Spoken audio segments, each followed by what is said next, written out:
কোনো প্যাটার্নে প্লিট দেওয়ার জন্য প্লিট টুলে ক্লিক করি, তারপর ওই সেগমেন্টে ক্লিক করব যেখানে প্লিট দিতে চাই। এখন প্রপোর্শনে 0.5 দিব, কারণ এটা হলো 50%, এতে প্লিট ওয়েস্টের মাঝে পাওয়া যাবে। প্যাটার্নের সোজা নিচে যাওয়ার জন্য কিবোর্ডের F2 প্রেস করি এবং লাইন ডিরেকশনে 180 ডিগ্রি দেই। ওকে করি। পয়েন্ট কনফার্ম করি। প্লিট ইনফোতে বক্স প্লিট অথবা নাইফ প্লিট সিলেক্ট করতে পারি।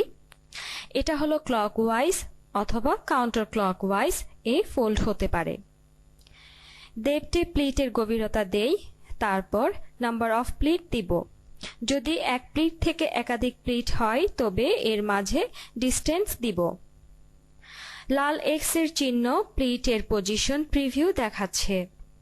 প্লিট কোথায় কোথায় ইনসার্ট হবে। এখন ওকে করি। দেখব যে প্যান্টের প্যাটার্নে 2টি নাইফ প্লিট ইনসার্ট